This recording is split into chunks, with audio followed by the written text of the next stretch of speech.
여러분은 사랑하는 사람을 먼저 보내고 나면 세상에 나 혼자만 덩그러니 남겨졌다고 생각하시나요? 여기 평생을 남편의 그림자로 살다가 66에 홀로 된 한 여자가 있습니다. 슬픔에 잠겨 길을 잃은 그녀에게 죽은 남편이 남긴 마지막 선물. 보물지도가 배달되었습니다. 지독한 외로움인 줄 알았는데 그 길 끝에서 그녀가 발견한 것은 다름 아닌 자기 자신이었습니다. 오늘 들려드릴 이야기는 나 홀로 되어 나무리입니다. 구독과 좋아요를 부탁드리며 지금 시작합니다. 그이가 떠난 지 딱 사흘째 되는 날이었어요. 장례식을 치르는 동안에는 사람들에 치여 정신이 하나도 없더니 손님들이 썰물처럼 쑥 빠져나가고 나니 집안은 손끝이 시릴 정도로 고요해졌지요. 나는 거실 한복판에 멍하니 앉아 있었어요. 평생을 공무원으로 살면서 자로 잰 듯이 반듯했던 남편 윤석 씨. 그이는 가는 길조차 참 그이답게 단정하게도 갔네요. 사방을 둘러봐도 온통 그이 흔적뿐이었어요. 현관에 놓인 낡은 구두, 거실 소파 위에 걸린 해진 가디건, 그리고 식탁 위에 놓인 반쯤 남은 약봉지까지. 금방이라도 안방 문을 열고 나와 여보, 물 한 잔만 주오 할 것만 같은데 집안은 숨소리 하나 없이 적막하기만 했지요. 나는 일어날 엄두도 내지 못하고 그 자리에 박힌 듯 앉아 있었어요. 밥을 안 쳐야 한다는 생각은 드는데 몸이 움직이질 않았고 목구멍에는 마른 가시가 걸린 것처럼 아무것도 넘어갈 것 같지 않았거든요. 그렇게 며칠을 넋나간 사람처럼 보냈을까요? 집안에 먼지가 뽀얗게 쌓여가는 것도 모르고 지내다가 겨우 몸을 일으켜 안방으로 들어갔어요. 그이가 쓰던 책상 앞에 앉으니 코끝에 익숙한 살 냄새가 스치는 것 같아 가슴이 찌르르 하더라고요. 서랍 하나 여는 것도 손이 떨려서 한참을 망설였지요.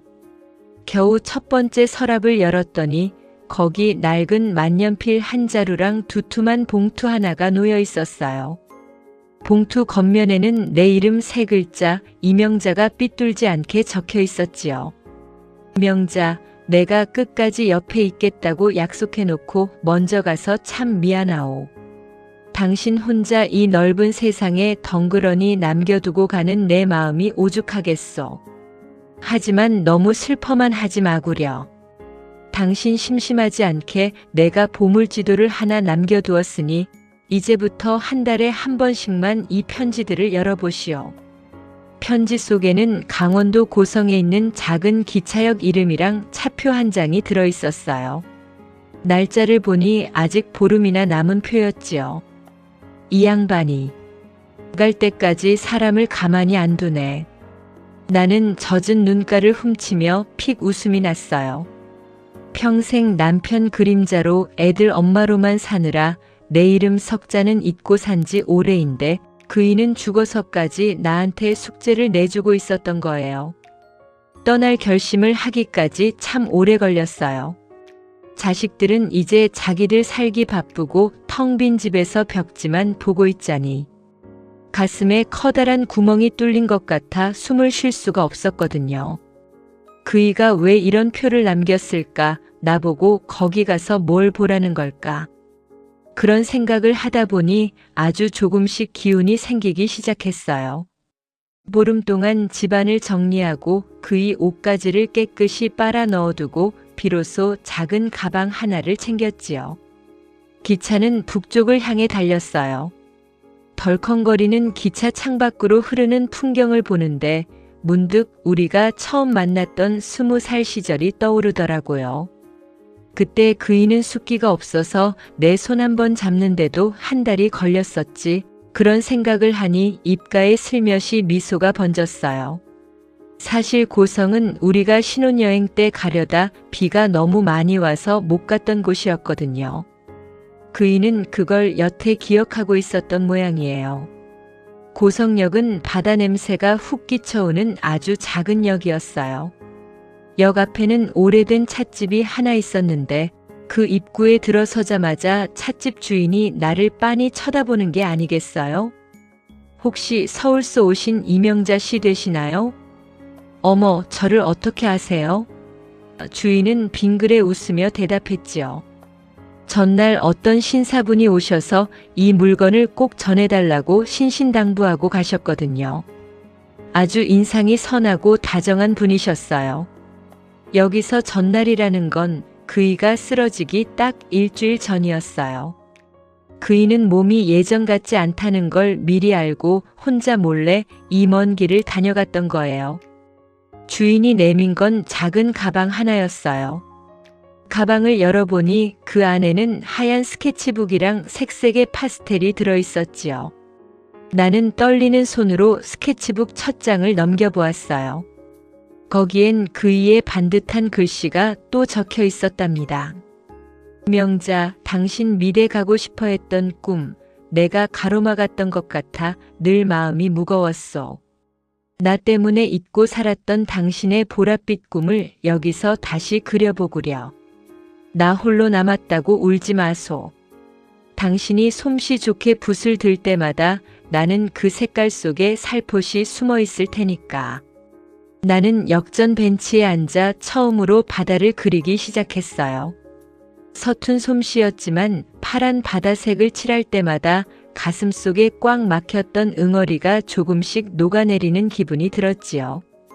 바닷바람에 머리카락이 날려도 좋았고 손가락에 파스텔 가루가 묻어도 행복했어요.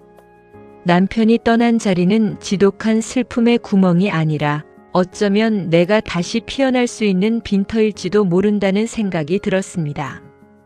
그이가 남긴 보물지도의 첫 번째 장은 그렇게 이별이 아니라 새로운 만남으로 채워지고 있었답니다. 바다를 그리고 나니 어느덧 해가 뉘엿뉘엿 지고 있었어요. 집을 떠나올 때는 그저 기차표 한 장만 들고 왔는데 막상 밤이 깊어오니 어디서 잠을 청해야 할지 막막해지더라고요.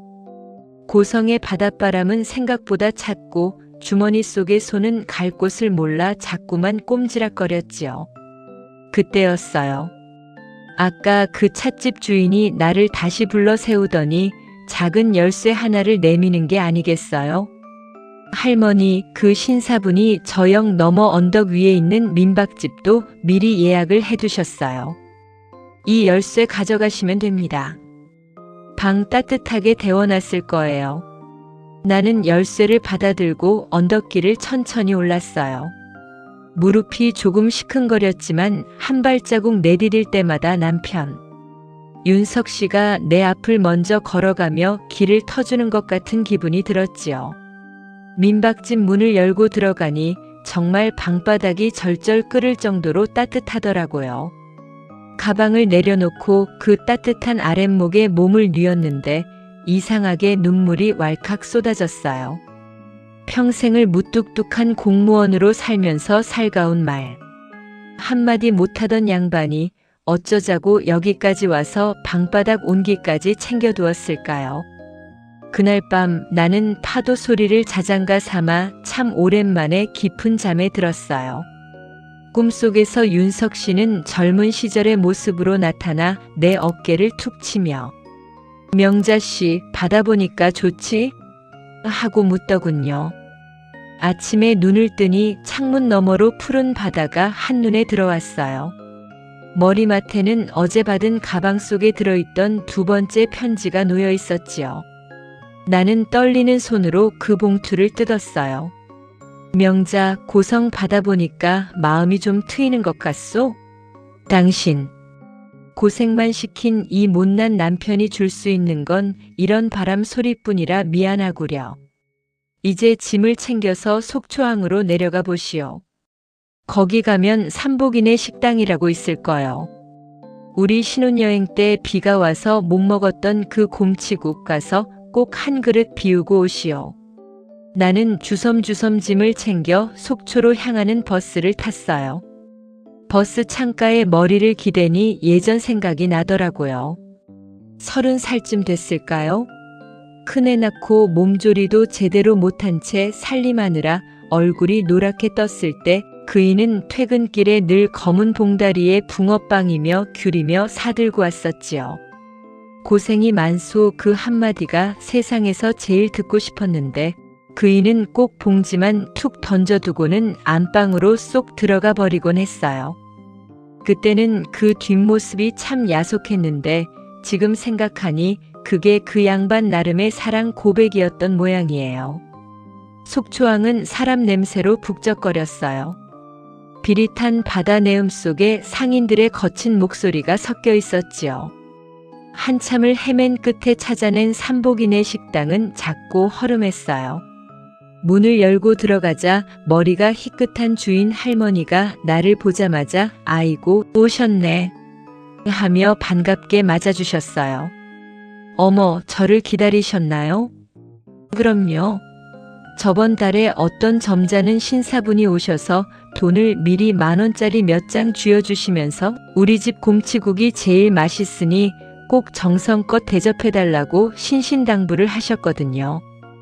그 양반 인상이 어찌나 좋던지 잊히지가 않아요. 김이 모락모락 나는 곰치국 한 그릇이 내 앞에 놓였어요. 평생 가족들 뒷바라지하느라 생선 대가리랑 꼬리만 먹던 인생이었는데 남편이 미리 주문해둔 이 국그릇 안에는 뽀얀 살점들이 가득했지요. 한 숟가락 크게 떠서 입에 넣으니 뜨거운 국물이 목을 타고 내려가 가슴속 멍울을 따뜻하게 녹여주는 것 같았어요. 국물을 마시는데 자꾸만 콧날이 시큰해져서 숟가락을 놓았다 들었다 했어요. 주위를 둘러보니 다들 가족끼리 연인끼리 웃으며 밥을 먹고 있는데 나 혼자 이 넓은 식탁에 앉아 죽은 남편이 시켜준 밥을 먹고 있자니 그게 그렇게 쓸쓸하면서도 고마울 수가 없더라고요. 곰치국 한 그릇을 다 비우고 나니 신기하게도 기운이 조금 났어요. 식당을 나오는데 주인 할머니가 내 손에 검은 봉지를 하나 더 쥐어주셨어요. 그 신사분이 이것도 전해달라셨어요. 열어보니 속초 명물인 닭강정이랑 오징어 순대가 들어있었지요. 당신 이거 좋아하잖아. 아이들 주지 말고 당신 혼자 다 먹어. 라고 남편이 옆에서 속삭이는 것만 같았어요. 나는 항구 방파제 끝에 걸터 앉아지는 해를 바라보았어요. 남편이 떠난 지 이제 겨우 보름 남짓. 여전히 문득문득 가슴에 찬바람이 들이치지만 그이가 남긴 보물지도 덕분에 나는 조금씩 세상을 향해 발을 내딛고 있었어요. 혼자 밥을 먹고 혼자 길을 걷고 혼자 잠을 자는 법을 윤석 씨는 미안함 대신 다정함으로 가르쳐주고 있었던 거예요. 하늘은 보랏빛으로 물들어가고 내 발밑에는 남편이 남겨준 따뜻한 밥 한 그릇의 온기가 남아있었어요. 윤석 씨, 나 씩씩하게 잘 먹었어요. 내일은 또 어디로 가라고 할 건가요? 나는 처음으로 하늘을 보며 작은 소리로 대답했답니다. 속초항에서 하룻밤을 더 묵고 일어난 아침은 유난히 맑았어요. 창문을 여니 차가운 바닷바람 대신 제법 보드라운 햇살이 방 안으로 들어오더라고요. 나는 남편이 챙겨준 닭강정 상자를 소중히 품에 안고 다시 버스 터미널로 향했어요. 이제 3번째 편지를 열어볼 차례였지요. 터미널 대합실 딱딱한 의자에 앉아 봉투를 뜯는데 이번에는 편지지와 함께 낡은 노란 손수건 한 장이 툭 떨어졌어요. 명자, 이제 바다 냄새는 실컷 맡았으니 산 공기도 좀 마셔봐야지. 속초에서 멀지 않은 인제 원대리에 가면 자작나무 숲이 있다오. 거기 가면 하늘까지 뻗은 하얀 나무들이 당신을 반겨줄 거요. 우리 큰애 가졌을 때 당신이 하얀 자작나무 그림이 그려진 달력을 보며 참 예쁘다고 했던 거 기억나오? 그때 못 데려간 게 평생 마음에 걸렸어. 이 노란 손수건을 가방끈에 묶고 천천히 걸어 올라가 보구려. 인제행 버스를 타고 가는 길은 굽이굽이 산길이었어요. 창밖으로 보이는 산들이 이제 막 겨울잠에서 깨어나려는 듯 불그스름한 기운을 머금고 있었지요. 나는 남편이 말한 대로 노란 손수건을 가방 손잡이에 정성스럽게 묶었어요. 바람에 팔랑거리는 손수건을 보니 꼭 남편이 내 손을 잡고 천천히 걸어 명자야 하고 속삭이는 것 같아 자꾸만 웃음이 났다가도 금세 코끝이 찡해졌어요. 자작나무 숲 입구에 도착하니 가파른 언덕길이 나를 기다리고 있었지요. 60 넘은 무릎이 예전 같지 않아 한 걸음 떼는 게 쉽지 않았어요. 숨은 턱 끝까지 차오르고 이마에는 땀방울이 송골송골 맺혔지요. 길가에 놓인 바위에 잠시 앉아 쉬는데 옆을 지나가는 젊은 부부의 웃음소리가 들려왔어요. 남편이 아내의 배낭을 대신 메주고 손을 잡아 끌어주는 그 모습이 어찌나 예쁘던지 나도 예전엔 저런 때가 있었지 싶더라고요. 우리 윤석 씨 젊어서는 참 앞만 보고 달렸거든요. 식구들 입에 들어가는 밥줄 끊길까봐 휴가 한 번 마음 편히 못 가고 어쩌다 쉬는 날엔 밀린 잠자느라 바빴던 양반이었지요. 나는 그 옆에서 애들 셋 입히고 먹이느라 손마디가 굵어지는 줄도 모르고 살았고요. 그때는 그게 당연한 건 줄 알았는데 이제 홀로 남겨져 산길을 오르다 보니 그 바빴던 세월 속에 우리가 놓치고 산 다정한 눈맞춤들이 참 아쉽게만 느껴졌어요. 1시간쯤 헉헉거리며 올라갔을까요? 눈앞에 거짓말처럼 하얀 숲이 나타났어요. 수만 그루의 자작나무가 하얀 속살을 드러내고 하늘을 향해 곧게 뻗어 있는데 그 모습이 어찌나 신비롭고 눈부시던지 나도 모르게 하고 탄성을 내뱉었지요. 멸균실처럼 깨끗하고 조용한 숲이었어요.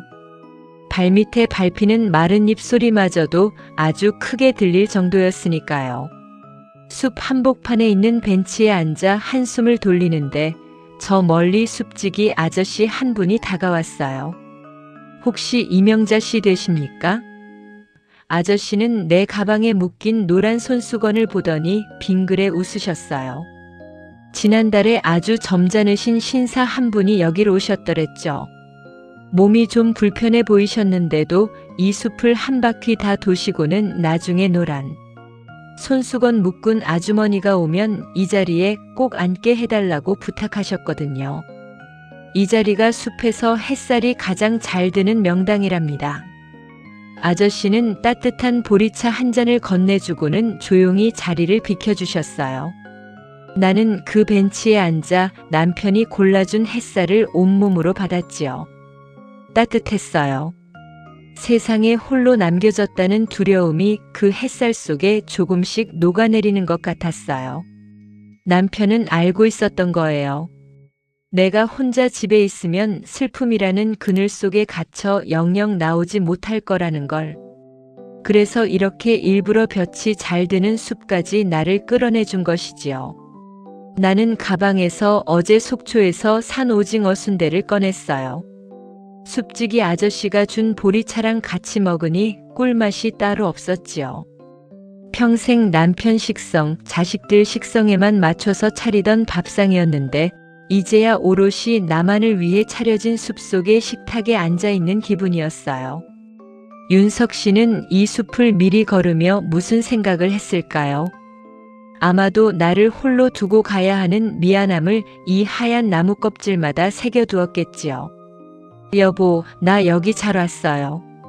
당신이 말한 대로 노란 손수건 흔들면서 힘차게 올라왔어. 나무들이 참 하얗고 예쁘네. 당신 마음처럼 깨끗해서 좋아.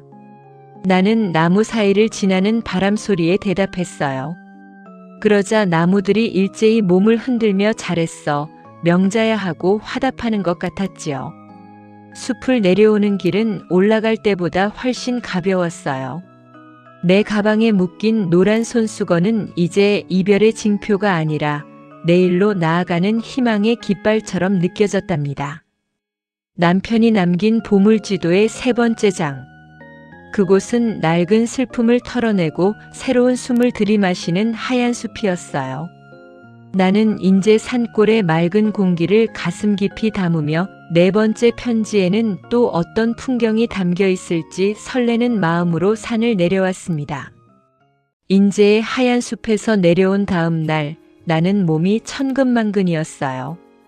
평소 안 하던 등산을 한 탓에 종아리는 단단하게 뭉쳤고 허리도 뻐근했지요. 하지만 아침 일찍 눈이 떠진 건 순전히 네 번째 편지에 대한 궁금증 때문이었어요. 숙소 방바닥에 앉아 조심스럽게 봉투를 열었더니 이번에는 낡고 빛바랜 사진 한 장이 들어있더라고요. 그 사진 속에는 아주 젊은 시절의 내가 활짝 웃고 있었어요. 하얀 원피스를 입고 커다란 밀짚 모자를 쓴 채 화판을 앞에 두고 앉아있는 모습이었지요. 아, 맞다. 나도 이런 때가 있었지. 사진 뒷면에는 윤석 씨의 정갈한 글씨가 적혀 있었어요. 명자, 이 사진 기억나오? 우리 연애할 때 춘천 공지천에서 내가 찍어준 거요. 당신 그때 참 예뻤는데. 그림 그리던 당신 손가락이 참 가늘고 고왔지. 이제 버스를 타고 춘천으로 가보구려. 거기 가면 작은 학교 미술관이라고 있을 거요. 당신이 그토록 사랑했던 물감 냄새, 거기서 실컷 맡아보구려. 나는 춘천행 버스에 몸을 실었어요. 차창 밖으로 흐르는 북한강 줄기를 보니 가슴 한구석이 아릿해지더라고요. 사실 나는 미대에 가고 싶어 했던 꿈 많은 소녀였지요. 하지만 어려운 살림의 동생들 뒷바라지 하느라 꿈을 접었고 결혼해서는 남편과 애들 챙기느라 붓 한 번 제대로 잡아보지 못하고 예순을 넘겼어요. 윤석 씨는 평소에 내 꿈에 대해 한마디도 안 하길래 다 잊어버린 줄 알았더니 죽기 직전까지 그게 가슴에 응어리로 남아있었나 봐요. 춘천에 도착해 찾아간 미술관은 시내에서 조금 떨어진 폐교를 개조한 곳이었어요. 운동장에는 잡초가 돋아 있었지만 낡은 교실 안으로 들어가니 코끝을 찌르는 캠퍼스. 첫 냄새와 기름 섞인 물감 냄새가 훅 끼쳐왔지요. 그 냄새를 맡는 순간 이상하게도 눈앞이 흐릿해지면서 가슴이 벅차올랐어요. 잊고 살았던 내 젊은 날의 이름, 이명자가 그 냄새 속에 숨어 있었거든요. 교실 복도를 천천히 걷는데 어디선가 낮은 풍금 소리가 들려왔어요. 소리를 따라 들어간 교실 안에는 오래된 풍금 앞에 웬 젊은 여선생님이 앉아 있었지요. 나를 보더니 환하게 웃으며 인사를 건네더라고요. 어머, 오셨네요. 기다리고 있었습니다. 지난달에 한 할아버지가 오셔서 아주 예쁜 할머니 한 분이 오시면 이 풍금을 꼭 연주해달라고 부탁하셨거든요. 여선생님의 손가락 아래서 오빠 생각이며 섬집 아기 같은 동요들이 흘러나왔어요. 삐걱거리는 풍금 소리는 마치 윤석 씨의 투박한 목소리 같았고 나는 그 소리에 맞춰 교실 한 구석에 놓인 이젤 앞에 앉았지요. 선생님은 내 앞에 보랏빛 샤프란 꽃이 꽂힌 화병을 놓아주었어요. 이 꽃도 그 할아버지가 미리 주문하신 거예요. 할머니가 보라색을 제일 좋아하신다고요. 나는 떨리는 손으로 붓을 들었어요. 수십 년 만에 잡아보는 붓대가 처음에는 낯설고 어색해서 손이 자꾸만 파르르 떨리더라고요. 샤프란에 가는 꽃잎을 그리려는데 마음처럼 되지 않아 한숨이 나왔지요. 그때였어요. 꼭 내 등 뒤에서 윤석 씨가 내 손을 따뜻하게 감싸주는 것 같은 느낌이 드는 거예요. 명자 씨, 잘하고 있어. 당신 손은 여전히 곱소. 하는 그이의 환청이 들리는 것만 같았지요. 나는 눈을 질끈 감았다가 다시 떴어요. 그리고는 마음이 시키는 대로 보라색 물감을 찍어 하얀 도화지를 채워나갔지요. 처음에는 조심스러웠던 붓질이 점점 대담해졌어요. 아이들 학교 보낼 때의 조바심, 남편 병수발하며 속으로 삼켰던 울음, 그리고 홀로 남겨져 느꼈던 그 지독한 쓸쓸함까지. 그 모든 감정이 보랏빛 물감이 되어 도화지 위로 번져나갔어요. 그림을 그리는 동안 나는 더 이상 누구의 아내도 누구의 엄마도 아니었어요. 그저 보라색을 사랑하고 그림 그리기를 좋아하던 66의 이명자 그 자체였지요. 풍금 소리가 잦아들 무렵 도화지 위에는 어설프지만 세상에서 가장 정직한 샤프란 한 송이가 피어 있었답니다. 할머니, 그림이 정말 따뜻해요. 꽃 속에 그리움이 꽉 차 있네요. 선생님의 칭찬에 나는 쑥스러운 듯 웃으며 붓을 씻었어요. 미술관을 나오는데 운동장 너머로 노을이 길게 드리워져 있더라고요. 내 그림자도 보랏빛으로 길게 늘어져 있었지요. 나는 그 그림자를 밟으며 천천히 교문을 나섰어요. 남편이 남긴 보물지도의 4번째 장은 내가 잃어버렸던 나의 꿈을 찾아주는 시간이었어요. 윤석 씨는 알고 있었던 거예요. 남겨진 내가 슬픔을 이겨내는 유일한 방법은 다시 나 자신을 사랑하는 일이라는 걸요. 집으로 돌아가는 길, 나는 가방 속에 소중히 담긴 그림을 만지작거렸어요. 여보, 나 오늘 그림 그렸어요. 보라색 샤프란이 당신 얼굴처럼 활짝 웃더라고요. 춘천의 저녁 공기는 시원했고 내 마음은 보랏빛 향기로 가득 차 있었습니다. 이제 5번째 편지는 나를 또 어디로 데려가 줄까요? 나는 기분 좋은 피로감을 느끼며 다음 여정을 조용히 기다렸답니다. 춘천에서 보랏빛 샤프란을 그리고 돌아온 날 밤은 유난히 잠이 오지 않았어요. 머리맡에 둔 남편의 사진을 한참이나 들여다보았지요. 여보, 나 오늘 붙잡았는데 손이 어찌나 떨리던지. 그래도 당신이 뒤에서 잡아주는 것 같아 용기 냈어요. 사진 속 윤석 씨는 대답 대신 무뚝뚝하게 허공을 보고 있었지만 그 눈매만큼은 참 다정해 보였지요. 나는 5번째 편지를 열었어요. 이번 봉투는 앞서 열었던 것들보다 조금 얇았지만 그 속에는 오래된 놀이공원 입장권 2장이 들어있었어요. 날짜가 다 지워져 형체만 남은 종이 조각이었지요. 명자, 우리 큰애 낳고 처음으로 서울 어린이 대공원에 갔던 날. 기억나오? 그때 돈 아낀다고 도시락만 까먹고 회전목마 한 번 못 태워준 게 그날 밤. 당신이 잠꼬대로 서럽게 울던 게 내내 마음에 걸렸소. 이제 애들은 다 컸으니 당신 혼자 거기 가보구려. 가서 회전목마도 타보고 당신이 그토록 먹고 싶어 했던 솜사탕도 큰 걸로 하나 사 먹어보시오. 당신은 여전히 내 눈엔 그날의 수줍은 새색시 같구려. 나는 다음날 아침 일찍 어린이 대공원으로 향했어요. 60 넘은 할머니가 혼자 놀이공원에 가는 게 조금 쑥스럽기도 했지만 남편의 특명을 받았으니 용기를 내야 했지요.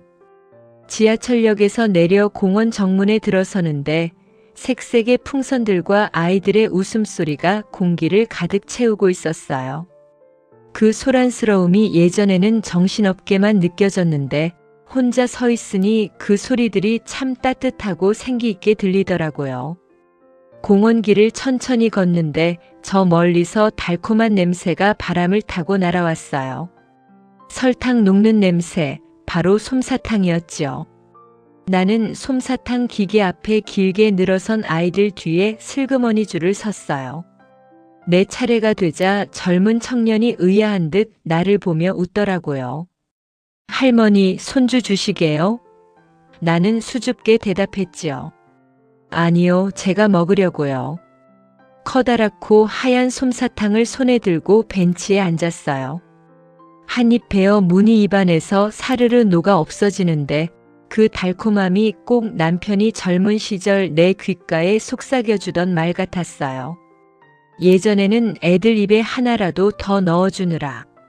나는 맛도 못 봤던 그 하얀 솜사탕이 이제야 오롯이 내 입속에서 달콤하게 녹아내리고 있었지요. 여보, 솜사탕이 정말 달아요. 구름을 먹는 것 같네. 나는 솜사탕을 한 입 더 떼어 먹으며 주위를 둘러보았어요. 유모차를 밀고 가는 젊은 부부들이 보였지요. 아내는 남편에게 투덜거리고 남편은 허허 웃으며 아내의 짐을 들어주는 모습. 그 모습이 꼭 30살 무렵의 우리 같아서 가슴이 아릿해졌어요. 그때는 왜 그렇게 서로에게 날카로운 말만 내뱉었을까요? 먹고 사는 게 고달파서 애들 키우는 게 힘들어서 정작 서로의 얼굴 한번 깊이 들여다볼 여유조차 없었지요. 나는 남편이 편지에 적어준 대로 회전목마 앞으로 걸어갔어요. 쿵짝거리는 음악 소리에 맞춰 말들이 위아래로 움직이고 있었지요. 나는 용기를 내어 표를 사고 제일 예쁜 백마 위에 올라탔어요. 처음에는 어지러워서 꼭 부여잡고 있었는데 점점 말이 위아래로 움직이자 공기가 시원하게 내 얼굴을 스쳤지요. 빙글빙글 돌아가는 풍경 속에서 나는 시간을 거슬러 올라가는 기분이었어요. 가난했던 단칸방 시절, 남편 몰래 친정집에서 쌀을 가져다 밥을 짓던 날들, 아픈 아이를 업고 밤새 응급실 앞에서 발을 동동 구르던 밤들. 그 고비마다 내 곁에는 늘 윤석 씨가 있었지요. 말은 없었지만 내 어깨를 툭 치며 묵묵히 짐을 들어주던 그 넓은 등이 이제야 눈앞에 선명하게 떠올랐어요. 회전목마에서 내려오는데 관리인 청년이 나에게 작은 사진 한 장을 건네주더라고요. 놀이기구를 타는 동안 찍힌 내 모습이었지요. 사진 속에 나는 아이처럼 환하게 웃고 있었어요. 할머니, 웃는 모습이 너무 고우셔서 제가 인화해드렸어요. 꼭 소녀 같으세요. 그 사진을 들여다보는데 눈물이 툭 떨어졌어요.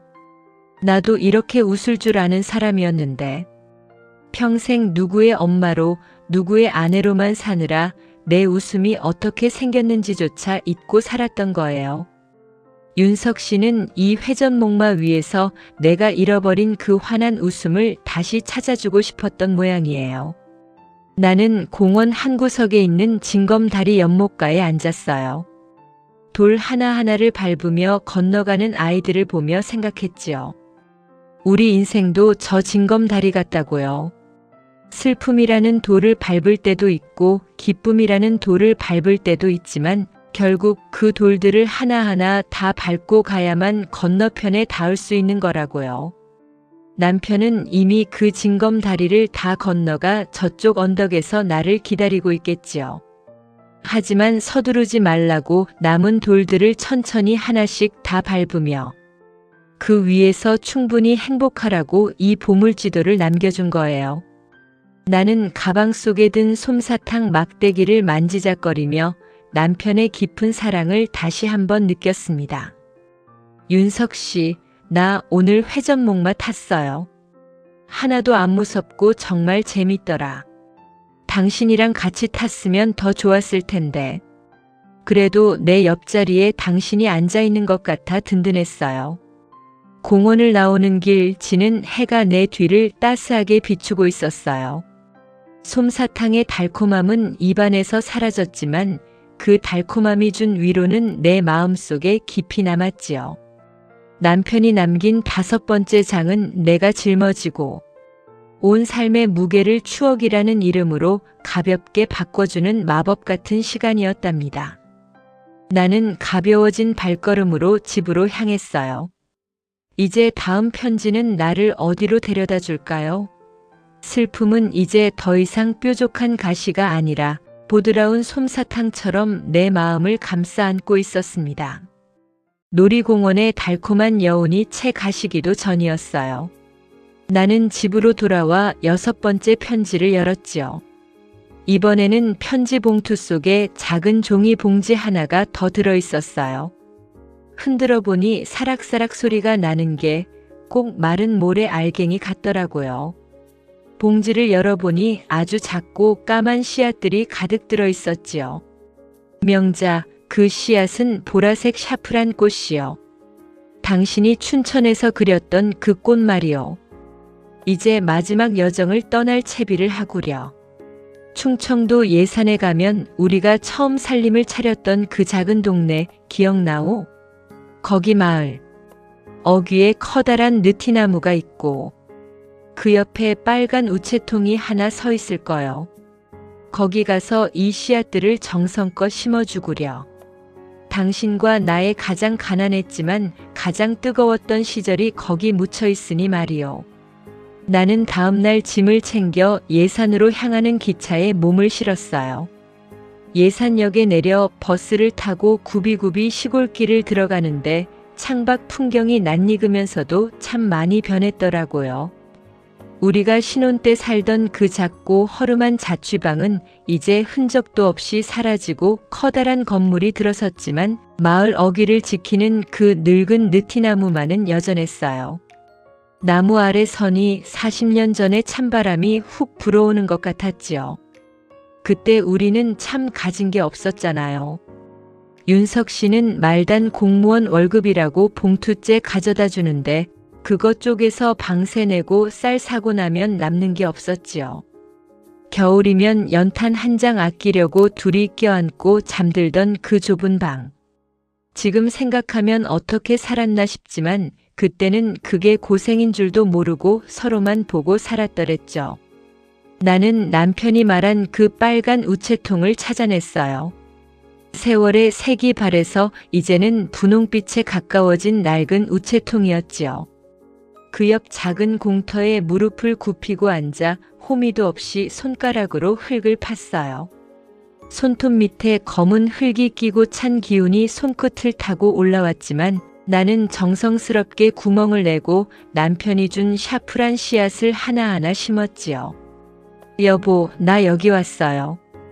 우리 제일 힘들 때 같이 울고 웃던 이 자리에 왔어.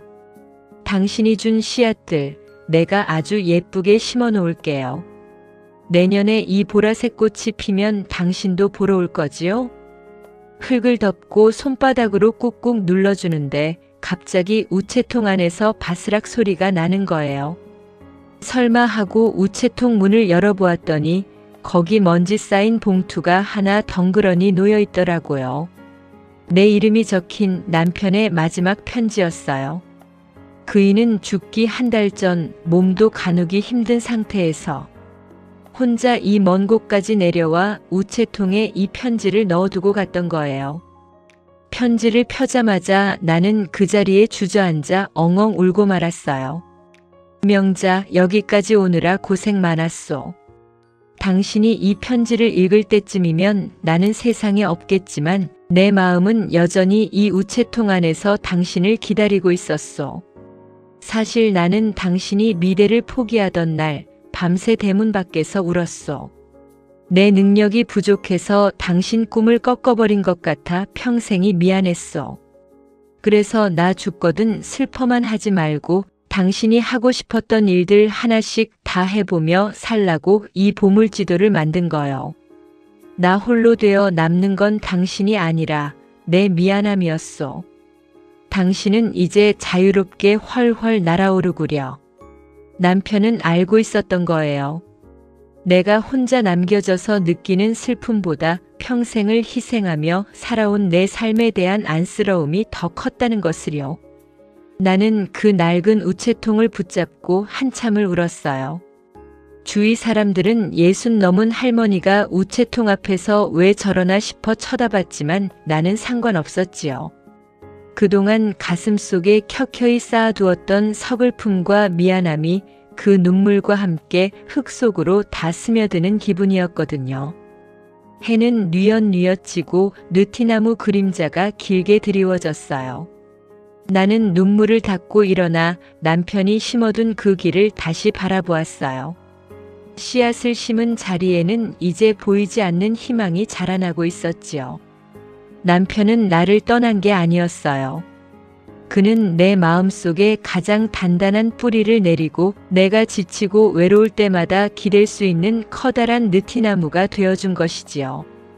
나는 마지막 7번째 편지가 든 봉투를 가방 깊숙이 넣었어요. 그 봉투는 집으로 돌아가서 열어보라고 적혀 있었거든요. 예산에 찬 공기를 한껏 들이마시고 마을을 내려오는 길, 내 발걸음은 그 어느 때보다 가볍고 단단했어요. 윤석 씨, 나 이제 안 울어요. 당신이 심어준 이 꽃씨들, 내가 아주 정성껏 키울게. 당신 미안해하지 마요. 나 당신 만나서 참 행복했어. 남편이 남긴 보물지도의 6번째 장은 우리의 가장 아팠던 시절을 가장 고귀한 화해로 바꿔주는 시간이었어요. 나는 기차역으로 향하며 이제 마지막으로 남겨진 남편의 진심을 마주할 준비를 했습니다. 어둠이 내린 예산의 밤하늘에는 별들이 유난히 반짝였고 그 별빛은 꼭 남편의 인자한 눈동자처럼 나를 따뜻하게 배웅해주고 있었답니다. 예산에서 돌아오는 기차 안에서 나는 내내 가방 겉면을 쓰다듬었어요. 그 안에는 아직 뜯지 않은 마지막 7번째 편지가 들어있었지요. 마음 같아선 당장이라도 열어보고 싶었지만 윤석 씨가 집에 가서 조용히 열어보라고 신신당부를 했으니 꼭 참아야 했지요. 기차 창밖으로 어둠이 깊게 깔리고 도시의 불빛들이 하나둘 스쳐 지나가는데 이상하게도 이제는 그 불빛들이 하나도 외롭지 않게 느껴지더라고요. 집에 도착해 현관문을 열었을 때 제일 먼저 나를 반긴 건 지독한 정적이 아니라 은은하게 퍼져 있는 남편의 스킨 냄새였어요.